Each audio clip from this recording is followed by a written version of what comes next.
So if I've done everything right, this video should be releasing on June the 19th, 2024, which will be Garfield's 46th birthday, which is a pretty, shocking number to consider. It's been, I guess, 6 years since I did my first Garfield video on the main channel, because that was for the 40th anniversary. And it's now 4 years from Garfield's 50th anniversary, which I truly think is probably going to be a big special occasion. But we'll have to see at the end of the day. Or at the end of the half a century. At the time I'm recording this, the Garfield movie has been out for a few weeks, and I'm expecting that we're gonna see it really winding down right about now. It's been a success from my vantage point. It's made about $200 million at the box office on a budget of about $60 million. And it's done very well internationally, been accepted pretty warmly, around the globe. Controversial with American critics for sure. But at the end of the day, I think it's great that this movie got out there. A lot of people have asked for my thoughts about the film. I have sometimes given them in little shorts and tweets. And a lot of people have assumed that I am doing a bit like a thing of self-parody, because it turns out I'm one of the only YouTubers who honestly believes this was a pretty good movie. Every other YouTuber on the planet hates it and thinks that Garfield, oh, of course they made a bad Garfield movie and all that. I honestly thought it was pretty good. It's got some problems, and if any of the producers or the director are watching this, my big thing about this film is that I think it's not so grand when you're looking at it on a standalone basis. But when you look at it as a theoretical part of a larger grouping of stories, I think it's good. Personally, I like to think of it as kind of an homage to the golden era of Garfield storytelling, which was the direct-to-television Garfield TV movies. There's a lot of allusions to those films in the Garfield movie. But more importantly, I kind of believe that Garfield is a complex character to adapt because there's basically two different worlds. And you gotta pick and choose what world you're going to explore when you're doing a Garfield adaptation. And this world very clearly chose to focus on Garfield's world and to focus on Garfield's personal relationship with his father. And I believe that if we get a sequel to this film, which has an A plot, or, at least a B plot, that focuses on John Arbuckle, so we can explore that side of the world, I think, as a companion piece, the two Garfield movies would work really well together as, a two-movie, DVD pack, or just a good duology of films, because that's the biggest problem with the movie. When it's doing just Garfield as a stereotypical brand, when they're doing Garfield around the house and doing old Garfield gags, I think it works very well. And sometimes when they're doing other stuff that's far away from the home we know, it feels a little too detached. So I'd love a sequel film that focuses more on John Arbuckle as the main character, that explores more of the vague town that is allegedly supposed to be Muncie. If we could see characters like Liz and Irma and all that, and even if we could see more characters just in Garfield's world from the original stories, like Arlene and Nermal and so on. I think all experiences with storytelling exist not in a vacuum, but in the context of what surrounds it. So the fact that this was branded as the Garfield movie is a main contributor to many people not liking it so much. Because to me, it isn't the Garfield movie. To me, it's one of the Garfield movies. And considering that, I think they did a good job with the story they decided to tell, and I quite enjoy it. I actually think at some points it's a beautiful film. It's also a very funny film. I've seen it 3 times. I'd love to see it a 4th time if I can find the time. And there's parts that always make me laugh. There's parts that always make me cry. And in that regard, I think it's far better than people have said. I think there will be a reprisal for this film in the same way that people have come around to movies like, the Angry Birds movie. And yeah, in that respect, I think I'm very happy with the experience that I got out of this movie. But the thing about Garfield is that one of the most important things about the brand is the merchandise and the fact that it's iconic and that it's very collectible. And I think Garfield merchandise for the past decade has been kind of lacking. And so one of the things I was most excited about with this movie was actually getting new merchandise that I was actually kind of into, that I found pleasing. And in that regard, this has been one of the greatest Garfield projects ever made, because I absolutely love the merchandise that came out for this film. Oh, Quinton, you're such a consumer. Yeah, who gives a shit? Grow up. When the trailer for this movie dropped last year, I instantly knew that it was going to be something special. And the main reason was, within a few months, I saw merchandise for sale online, and specifically on Amazon.com and Walmart.com. And naturally, there was a big curiosity I had about some of this merchandise, and I went out and I bought a bunch of it. And what I discovered was that everything I bought was very obviously bootleg. And so, out of curiosity and, my lack of impulse control, I bought a bunch of weird bootleg Garfield movie stuff months before the film came out. So I thought it'd be funny if we start off here by kind of looking at some of this awful stuff. To start off, there's this guy, okay? So some of you might not be able to tell when something Garfield related is bootleg, because a lot of Garfield merch can look kind of fugly by design. So the main tells are there's supposed to be a tag that says Nickelodeon, that says Paws Incorporated, that says Sony, whatever, etc. And Garfield merchandise is supposed to have some level of quality control, which this guy obviously doesn't have. Look at the whiskers here. You see how there's a tiny bit there at the side of the whiskers where the whiskers haven't been properly cut? And you can kind of see it's on both sides if you look closely. There's just a little tiny bit of the whiskers that have not been cut right. There's a little tiny bit there that hasn't been cut right. And look at the quality of this material. Look at this felt here. These eyes are so wrinkly. They're so kind of gross. And look at this. Look at the mouth. The mouth is not attached to the face. Okay, so it is just loose. Now with a design like this, how everything kind of hangs naturally, it's not too distracting. You could walk by this in public and mistake it for an official plush, but when it comes to Vic, Garfield's father, oh boy, does this guy not look right. You see, look at that. He's got this uncanny grin, this uncanny smile, and once again, they didn't attach his lips to his face, so it's all just hanging loose. It's so gross looking, it looks so bad.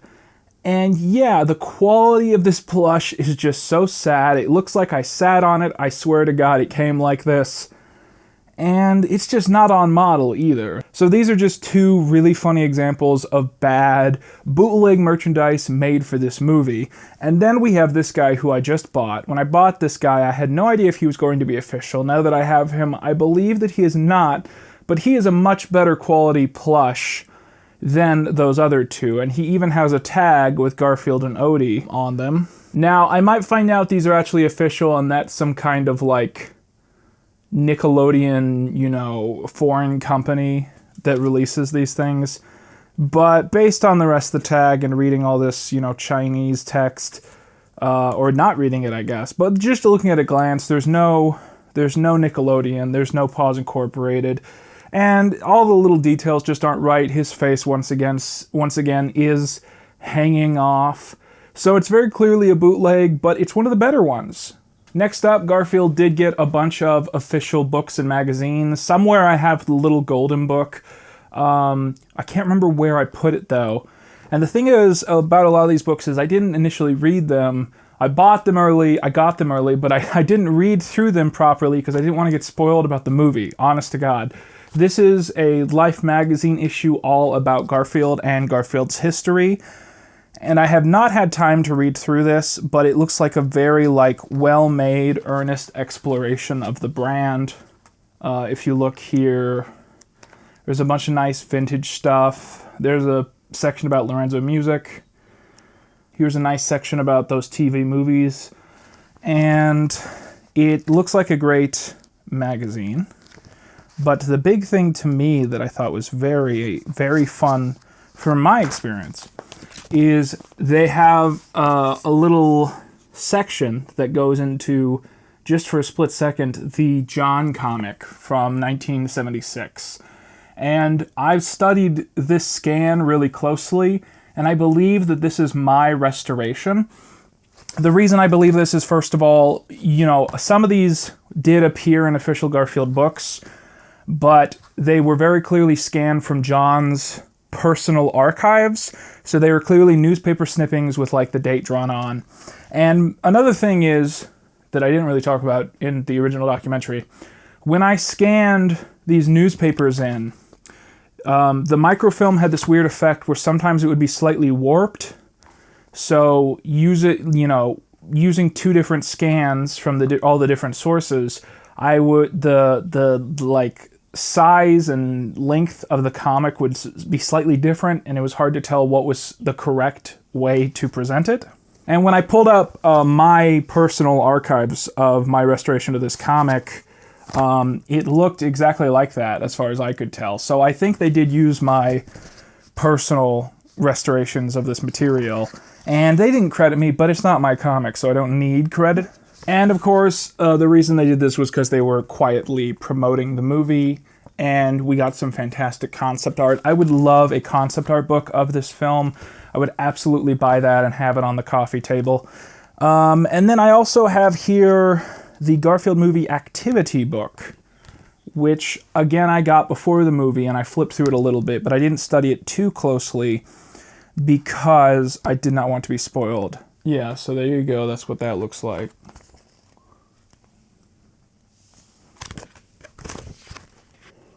And, you've got activities to do in there. You got stickers.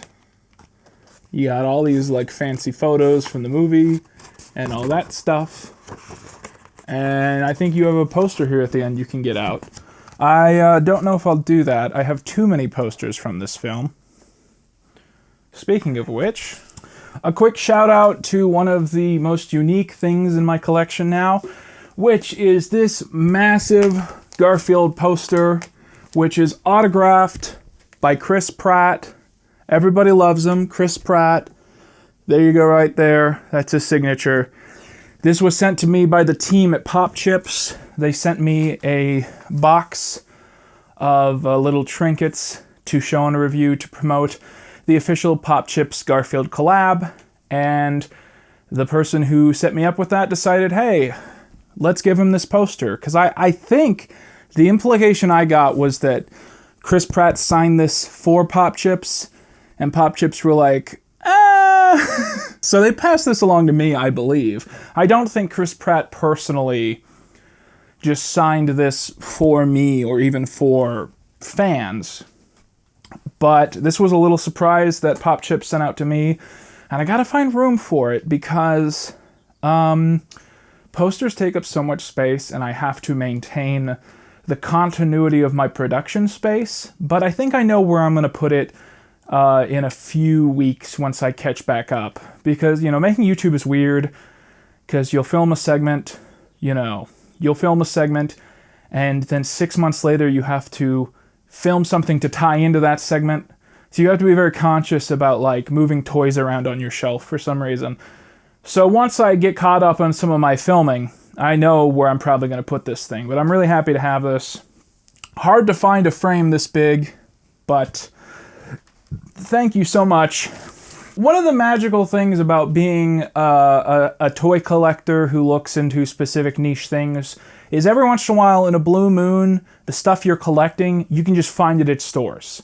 And suddenly you get to do like Target runs. You get to run into Target and try and see if the scalpers have bought up all the one specific toy that you're looking for.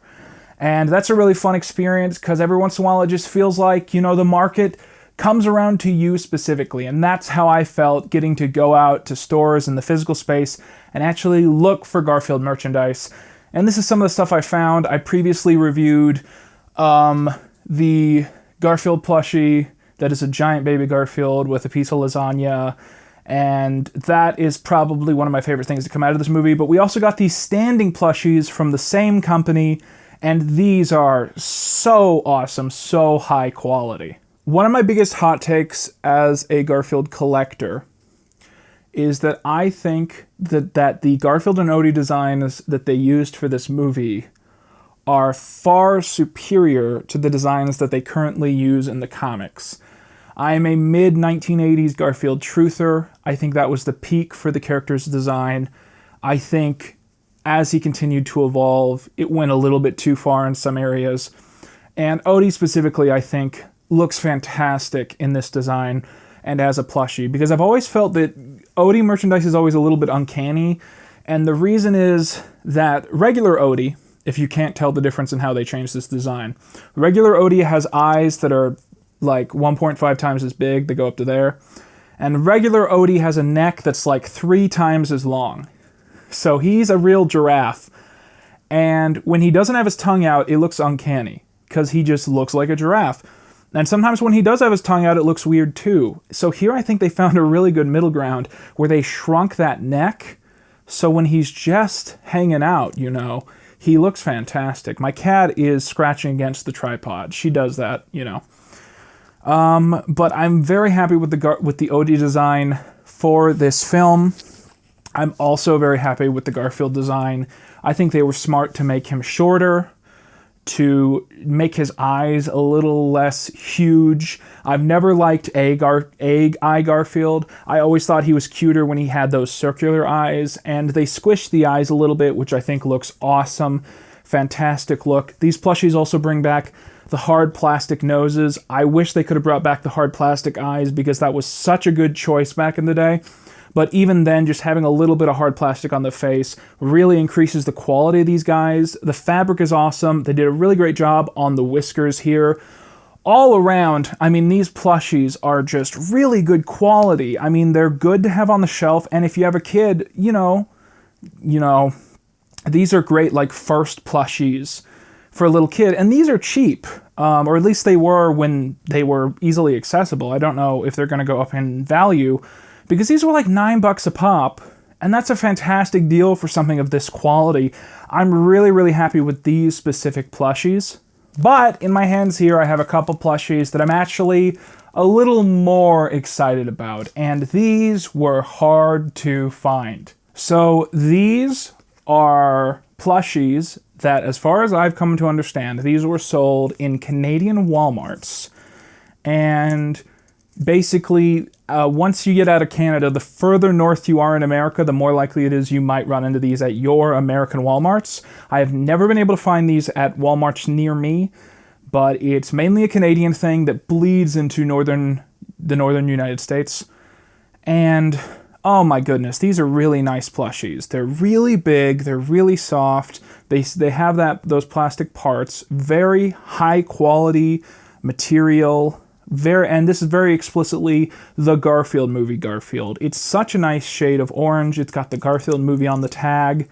Really, really nice quality plushie. I like that they're spraying on the stripes again, because I know for a while they've been cheaping it. They've been a little cheap on that regard, and they've also for a long time not done the actual like fur. He is a furry plushie.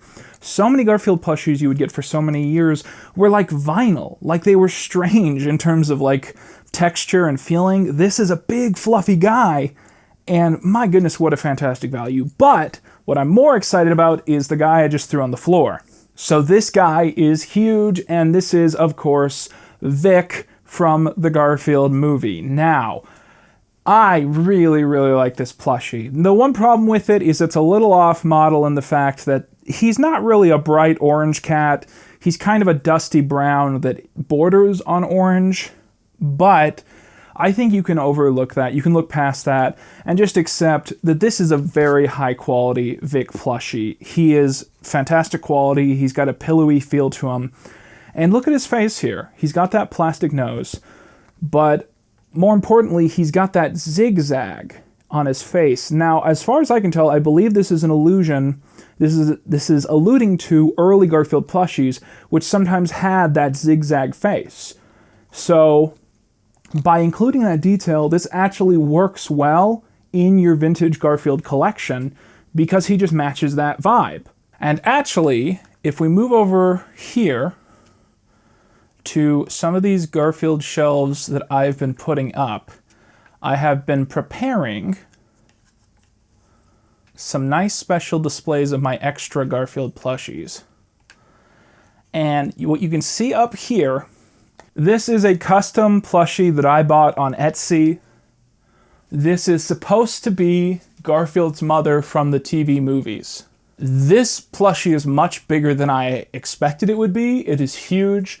It is by a Ukrainian plush artist, so it took a little while to arrive.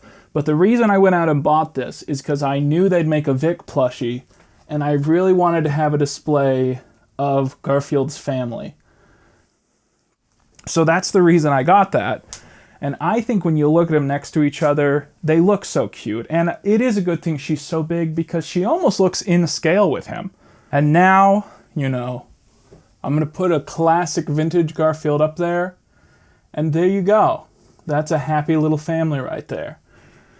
A nice display of Garfield with his parents. So I'm very happy to have that up there. I also really want to quickly mention these before I forget. So these were sold at various movie theaters, and you could buy these with a drink. These would come on top of the drink, and they'd be pegged in, and then when you're done with the movie, you can pop these off and take them home as little collectibles. And so there's Vic, and there's Garfield, and we also have baby Garfield and Odie. And Odie's the one that's least stable. I might try and find his base. It's somewhere on in one of my other shelves. But yeah, these were fantastic little treats. They were pretty cute, pretty cheap. If you're at a movie theater and they still have these, I really suggest getting one because I just think they're so fun. I also have this, which is the vinyl record of the soundtrack from the Garfield movie. I actually think this movie has a really good soundtrack. I really dig the music whenever I'm watching it. So yeah, mine's a little bent right now, but that's okay, that's okay. I don't really listen to records, but I have a small collection of records, you know, for equity. You never know when that Paul McCartney record that's white instead of black is going to increase in value. Yeah, I bought this record mostly because I think this is cool. It's orange with black stripes. And I know this is the thing that all records do now. It does not increase their quality or their value. But I just thought it was really funny that they actually went through the effort of, you know, making the record look like Garfield. And that's the only real reason I bought this thing. Okay, so we're going to end the video with what I have in this box here, which is a series of collectibles that I imported from AliExpress. And it seemed like someone selling them secondhand, which is what I was going for. And allegedly, these were sold in theaters in Asia. I'm hoping that's true. I'm hoping I didn't buy bootlegs, but we're going to check this out. I'm pretty relatively sure that these are authentic, and these are some of the best movie theater exclusive designs that we have seen so far. To start off here, we have these plastic cups, which, come on, motherfucker. Stop focusing on this. Here we go. We have these plastic cups that have Garfield and Odie on them. And each cup has a little bit of a different design. This has baby Garfield and baby Odie. Okay, to start off here, we have these two novelty cups. I'm going to try and get the camera to focus on these. So these are, you know, baby Garfield and Garfield as cup toppers with the exclusive designs. And of course, like the American versions, you can pop these off and have them as regular action figures, but they're much bigger than the American figures and different designs in general. But this, by far, is the most famous international merchandise that, as far as I know, is not currently accessible in America, and that is this guy, who is baby Garfield as a tumbler. And when I say tumbler, I mean a container for a drink that you can put liquid in and drink out of it if you put a straw here, and not the social media website. So this is like a Stanley Cup, except, you know, no lead poisoning. So it is not continuing the true legacy of Garfield cups. But here's the funny part. You pop the head off, and it becomes a little bit uncanny.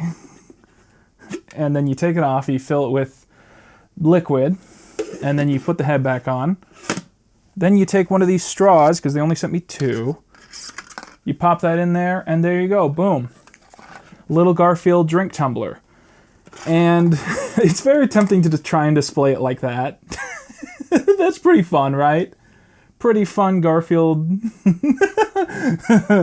Biblically accurate baby Garfield. Yeah, so this is really famous right now. I've seen it go viral online. It is such a fun little thing. None of our popcorn buckets or stuff like that in America. Nothing looked this good. And if you'll believe it, there's another one of these that I also have. Something different than this, but in the same style.